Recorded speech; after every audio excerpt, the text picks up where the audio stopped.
Kak Grace, saya mau tanya. Iya, gimana Bu Dev? Kak Grace, saya kan baca di Matius 12, yang Matius 12 ayat 31 sampai dan 32.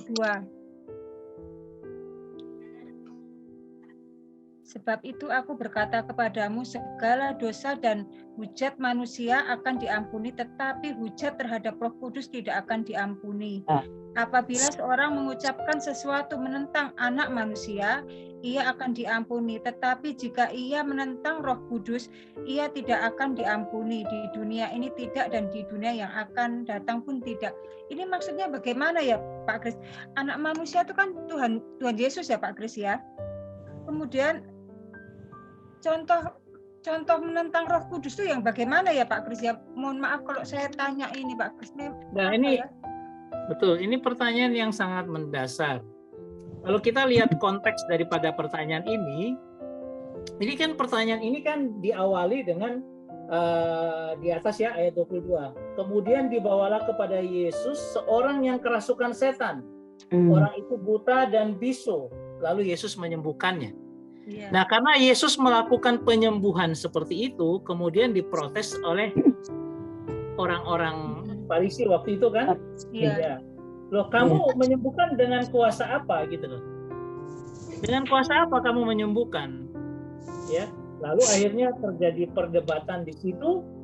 Lalu orang menuduh dia pakai kuasa Beelzebul. Beelzebul itu gini, iblis yang adalah setan itu, tapi dia dalam bentuk belalang, jadi pokoknya itu iblis yang jahat gitu. Nah, lalu Tuhan bilang, ya, kalau kamu menghujati Roh Kudus tidak ada ampun. Kalau orang bakar Alkitab, satu waktu dia bisa bertobat. Artinya dia menghujat akan nama Yesus, dia hina-hina nama Yesus, satu waktu dia bisa bertobat. Tapi kalau Roh Kudus berarti tidak ada lagi korban yang dapat menebus itu. Kenapa demikian? Karena sebenarnya ketika orang menolak kesaksian Roh Kudus dalam dirinya, tidak ada kasih karunia di dalam dirinya. Karena apa? Orang Farisi itu mereka sudah tahu semuanya, tapi dengan jelas-jelas mereka diterangi oleh Roh Kudus, tetapi mereka menolak kesaksian Roh Kudus yang ada dalam dirinya, sehingga mereka tidak mendapat kasih karunia itu. Artinya apa? Orang yang tidak percaya Tuhan Yesus, karena dia menolak kesaksian Roh Kudus untuk dalam diri Yesus, ya sudah selesai dia. Dia tidak akan mendapat, karena dia tidak pernah disentuh secara pribadi oleh Yesus, oleh Roh Kudus, sehingga apa? Ya dia tidak selamat. Makanya tidak ada lagi, sudah selesai. Nah, ini adalah untuk orang-orang yang benar-benar menolak Roh Kudus secara secara sadar. Mereka bukan menolak Yesus sebenarnya. Tanpa sadar mereka sudah membatasi diri mereka. Aku tidak mau kenal akan ke Kristen, akan Yesus. Sama sekali tidak. Bukannya dia menghujat Yesus, bukan, tapi dia menghujat kesaksian Roh yang ada dalam dirinya yang mau mempertobatkan dia, itu ditolak. Sebenarnya mau ngomong begini, Anda tidak dapat kasih karunia Tuhan deh. Ya. Seperti orang-orang yang sekarang luar biasa, mereka menolak dan menghujat Tuhan, mereka menolak dengan sadar, itu adalah apologet Islam. Ya, mereka di YouTube itu luar biasa menolaknya itu loh. Sampai kadang-kadang alasan yang tidak masuk akal itu bagi mereka masuk akal. Nah, saya bilang kalau misalnya mereka sampai seperti itu, berarti apa? Mereka dikuasai oleh ilah-ilah zaman ini yang mana tidak bisa lagi menerima kesaksian Roh. Itu yang disebut menghujat Roh Kudus. Jadi menghujat Roh Kudus, kata-kata sederhananya adalah engkau menolak kesaksian Roh Kudus yang mau mempertobatkan engkau. Selesai. Sudah. Jadi bukan kita menghujat, artinya kita salah ngomong. Wih, Tuhan Allah dan sebagainya, bukan itu gitu loh. Itu kan salah ngomong kita gitu loh. Nah, kalau untuk itu bukan menghujat Roh Kudus. Karena apa? Roh Kudus kalau ada di dalam diri seseorang, dia tidak akan pernah bisa menyatakan Yesus terkutuklah Yesus. Sama juga, kalau bukan Roh Kudus yang ada dalam diri orang, dia tidak akan berkata Yesus adalah Tuhan. Kalau bukan pekerjaan Roh Kudus. Ya. Sehingga clear bahwa apa? Kalau tidak ada Roh Kudus dalam diri orang itu, berarti dia tidak selamat. Nah, itu yang dibilang kamu tidak akan selamat kalau menghujat Roh Kudus. Artinya kamu menolak Roh Kudus dalam hidupmu, ya selesai. Ya. Jadi ini di depan, di awal, sebelum percaya pada Tuhan, dia sudah menolak. Nah, itu dia penghujatan terhadap Roh Kudus. Oke, itu Bu Dev. Kemudian Pak Kris, misalnya misalnya ini kayak perasaan malas sudah diingatkan, misalnya untuk ibadah, perasaan malas ini kan kadang-kadang ada ya Pak Kris di dalam diri manusia. Kayaknya sudah diingatkan, ayo ibadah, ayo mendengarkan ini, ayo ikut ini. Maksudnya dalam konteks kita beribadah. Terus tidak kita lakukan. Apakah itu juga menolak suara Roh Kudus yang di dalam hati kita ini Pak Kris? Karena pemahaman saya seperti itu ya Pak Kris selama ini. Ya, itu pemahaman yang salah. Karena apa? Karena kita harus melihat bahwa ada beberapa hal. Satu, menghujat Roh Kudus. Ada istilah mendukakan Roh Kudus. Ya, mendukakan Roh Kudus. Nah, yang kita lakukan ini kadang-kadang itu mendukakan Roh Kudus. Ya, jadi bukan istilah menghujat, tetapi mendukakan Roh Kudus. Ya.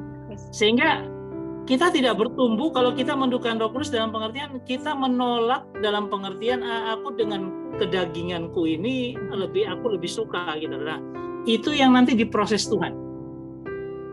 Jadi nanti satu waktu kalau kita sudah terima Roh Kudus dan Roh Kudus ada dalam diri kita, kemudian kita mulai mendukakan Roh Kudus atau memadamkan roh. Ya, ada api Tuhan yang luar biasa, tapi kita padamkan dengan aku malas, akhirnya padam roh. Itu tetap tidak apa-apa. Dalam pengertian kamu nanti berurusan dengan Tuhan. Tiba-tiba ada kejadian apa, lalu kita nangis setengah mati, terus balik lagi. Itu kayak cambuk Tuhan. Karena dia bertanggung jawab setiap anak Tuhan. Dia bertanggung jawab kepada setiap anak Tuhan akan dipelihara.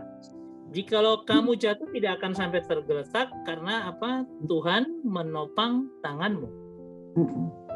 Artinya kalau setiap anak Tuhan, makanya saya bilang keselamatan itu kekal, keselamatan itu tidak bisa direbut, keselamatan itu untuk seterusnya. Karena itu kamu mau memadamkan roh, kamu mau mendukakan roh, nggak apa-apa. Tuhan akan berproses dengan engkau. Ya. Nah, ada dua orang yang ciri-cirinya dapat dilihat dari sini. Orang yang pertama adalah Ishak. Ishak itu adalah orang yang taat, yang baik, anak yang manis, dia taat melakukan firman, dia taat tidak mau bermasalah dengan Tuhan. Beda dengan anaknya, Yakub.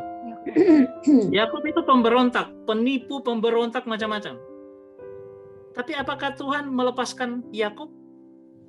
Yakub itu pernah ngomong begini, Tuhan, kalau saya ini kan dari rumah bapakku, aku pergi ke Mesopotamia.